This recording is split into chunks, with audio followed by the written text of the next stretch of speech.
Bwana Yesu asifiwe wapendwa. Jioni ya leo ninasikia raha kwamba tuko katika kibanda chetu tunaongea kuhusu neno la Bwana. Bwana Yesu asifiwe sana. Wapendwa, Mungu ni mkubwa sana. Mali Mungu ametutoa ni mbali. Tulikuwa hatuna shedi, tulikuwa tunakaa nje hapa hivi, lakini Mungu ametupatia shedi. Tunasema Mungu asante Bwana. Na tena mbele yetu ametupatia mpaka magari haya. Bwana Yesu asifiwe sana.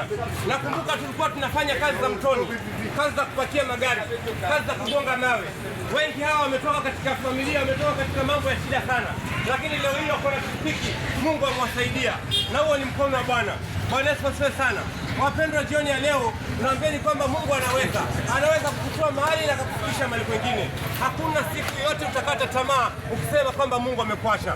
Hebu sote tuamini kwamba Mungu anaweza kutufikisha mahali. Amen. Amen. Amen. Amen. Leo naambieni ya kwamba ndugu zangu, ukimtumainia Bwana basi kila kitu kinakuwa sawa.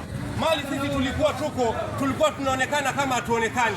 Wangapi wametudharau? Tulikuwa na pikipiki zetu tukafeli maisha, watu wakatucheka, tukapigwa vita, tukakuwa sasa tunajiuliza ni kweli vita vao wanavyotupiga ni vita vya ukweli? Lakini ipo siku ikawa Roho inatupatia nguvu na kutuambia kwamba unaweza amka tena na ukafanya. Haleluya, haleluya. Basi tukaamka na nikaamka tena, na Mungu alipokuwa ajabu alinipatia watu wa nguvu, wakanishika mkono na wakaniamsha mpaka leo niko hapa. Haleluya, haleluya, haleluya. Mabodaboda wenzangu, hili kanisa letu la leo linatufundisha kwamba sote tusiwe na roho ya kuwa eti unaona utashindwa. Sote tuwe na roho ya imani. Bwana Yesu asifiwe.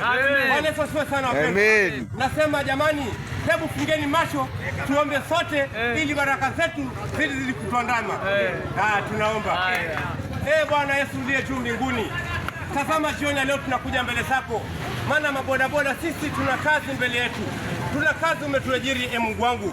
Kuna kazi umetupatia, Mungu wangu. Umetupatia kazi hii na nyumbani pia tunategemewa. Naomba Jehova, kila kichwa kiko hapa, Mungu wangu, kikitoka hapa kitoke na ushuhuda wako. Haleluya. Naomba Mungu ukatupatie kazi, ukatupatie riziki na ukatulinde na maadui ambao wanatutoa roho zetu. Mungu nakuomba ukatusaidie katika jina la Yesu Kristo. Nimekuomba Mungu wangu nikiamini. Amen.